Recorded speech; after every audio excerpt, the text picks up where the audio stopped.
So, good morning, everyone. On Wednesday, we talked about emotional intelligence, how it relates to Buddhism. And I wanted to take a closer look at one aspect of that we touched on a little bit. A couple of folks raised it on Wednesday. And it's, um, it's based upon a book I recently read that I found pretty compelling by a Yale psychologist named Mark Brackett. And the book is entitled Permission to Feel. And it introduces this approach to emotional intelligence that advocates for the advocates for the acknowledgement and understanding of our emotions as a pathway to personal and social well-being, and all of which is, of course, consistent with our path. And Brackett argues in this book, and I think it's a pretty convincing argument, that one reason we live in such a highly reactive and hair-trigger culture is because most people aren't really in touch with what they feel in terms of the subtleties and the nuances of what they feel. So, and his point is that in our culture, we tend to lump feelings in big buckets. So, for instance, I thought of the word sad and which covers so much real estate and everything from acute grief to despair to distress to being distressed, to lamentable, doleful, gloomy, melancholic, sorrowful, all the way to clinical depression. None of which are necessarily the same. I mean, they all come under that umbrella of sad, but they're pretty nuanced and pretty different. But you don't often hear people say, "Oh, I'm suffering from despair." You hear people say, "I'm sad," and have to sort of infer what exactly that means. So Brackett's point is that we need to get better at this, and certainly on our path, as we touched on briefly Wednesday, we need to get better at this. People certainly in our culture report often only strong emotions like anger, sadness, or not much feeling much at all, despite this large range of human emotions being much wider and much deeper. I don't know this firsthand, but I've heard that in other languages and other cultures, there's often much more of a nuanced way to express one's emotions as opposed to what we do here. But from a Buddhist perspective, this concept resonates with the teachings of our mindful self-awareness and the nature of suffering. I'm not sure I muted everybody. And so it lines up nicely with what we talk about here often. And again, it offers that intersection between modern psychology and the ancient wisdom that we talked about on Wednesday. But at its core, this notion of permission to feel emphasizes the critical importance of recognizing and embracing our emotions rather than suppressing them, ignoring them, or just putting them in two or three big buckets. And this, of course, aligns with mindful self-awareness, which encourages us to observe our thoughts and feelings without attachment or without aversion. As you will recall, in Buddhism, mindfulness is one of the essential components of the Noble Eightfold Path as a tool for cultivating awareness and insight into the nature of reality, how things are, not how we want them to be. So by granting ourselves permission to feel, we can engage with our emotions that fosters understanding and acceptance. Too often I think our tendency, our default is to repress our emotions for the sake of appearances. We don't want to appear, too emotional, or we hide them because we feel self-conscious, we feel embarrassed about them, we feel ashamed of them. And sadly, I think Western child rearing methods don't give children permission to really feel their feelings. As I was putting my thoughts together, I remember as a child when I'd get upset, the admonition was, "You better be quiet or I'll give you something to cry about." It wasn't, "Oh, I wonder what is going on," or "How are you feeling?" Or it was, "Keep that up and you'll pay a price for it," which is sort of, to me, at least, maybe it's changed now, but when I was a child, that was kind of the pervasive parenting style.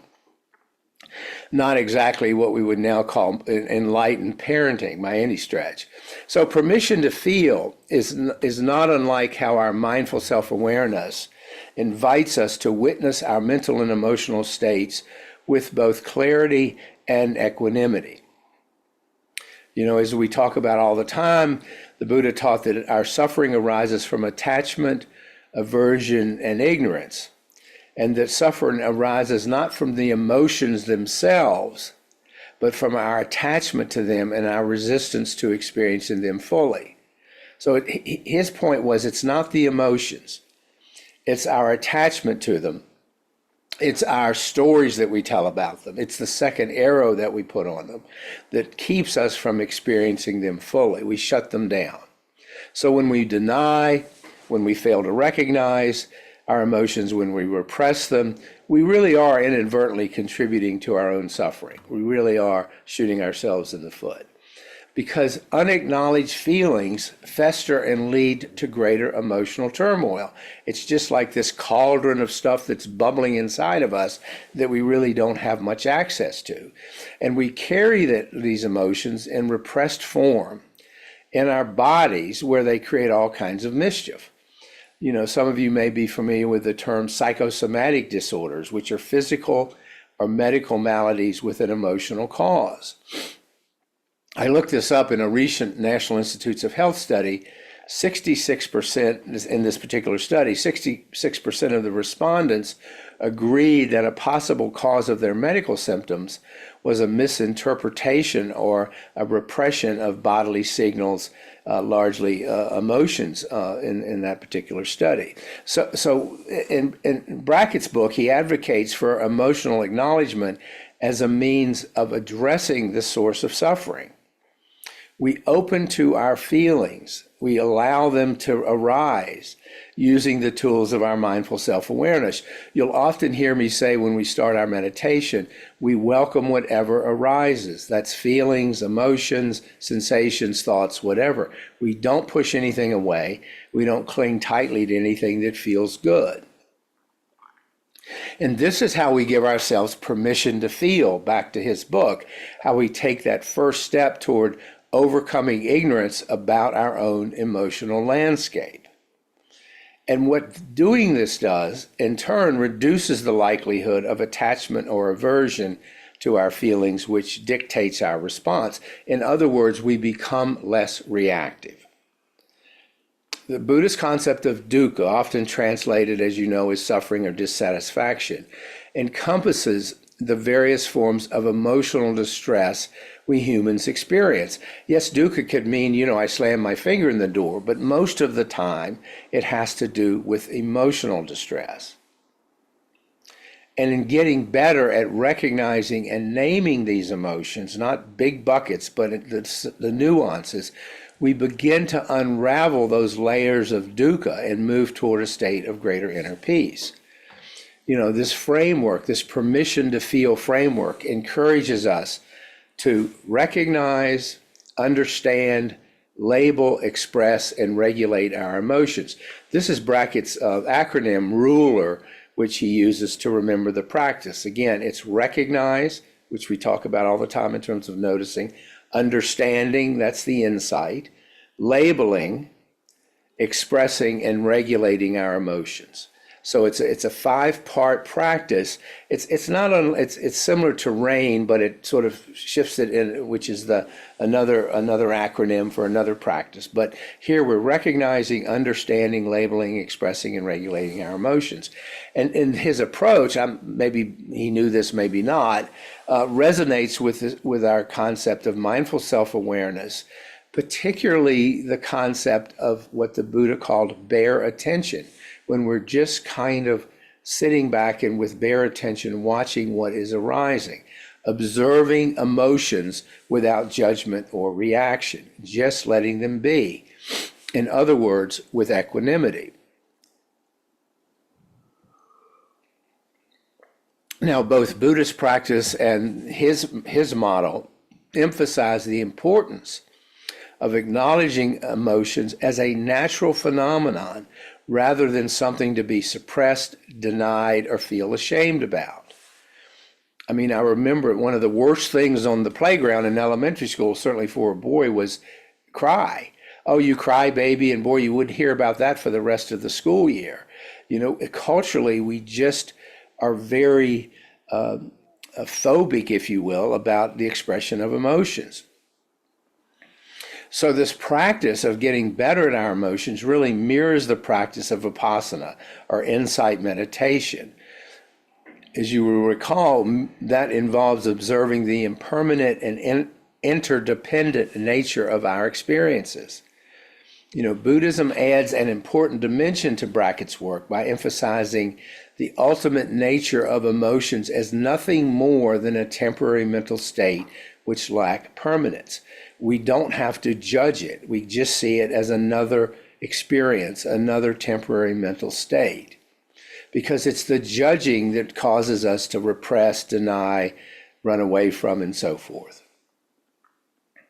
So we focus on working skillfully with our emotions in daily life, using our Buddhist practice to provide a broader framework for understanding emotions within the larger context of our human experience and our suffering. When we are able to acknowledge, name, and accept our emotions, we better understand their transient nature. This reduces their power to cause us prolonged suffering. Oh, this is happening now. This is temporary. This is okay. I can be with this. Let me look at this with curiosity. Let me bring a beginner's mind to what's arising, not push it away. And as I noted a moment ago, developing emotional intelligence involves the skills of recognizing, understanding, labeling, expressing, and regulating emotions. RULER. You can sort of carry that acronym around. And from the teachings of the Buddha, these skills can be viewed as complementary to the cultivation of wisdom and ethical conduct. The more we have access to that stuff, the more we can take right action. Because recognizing and understanding our emotions aligns with right view, it aligns with right intention, which are foundational aspects of ethical living within our practice. By cultivating these skills, we not only enhance our personal well-being, but we contribute to the well-being of others. It informs how we are. It reduces our reactivity. It opens us to greater connection. It helps us cultivate more compassion. So once again, we see how the synthesis of modern psychological thought and the ancient spirituality of the Buddha gives us a really rich framework for navigating all the complexities of our human emotions with both wisdom and grace, not with aversion, not with avoidance, not with repression. And in doing so, we reduce our suffering, and especially we reduce the suffering of those around us in the process. So that is permission to feel.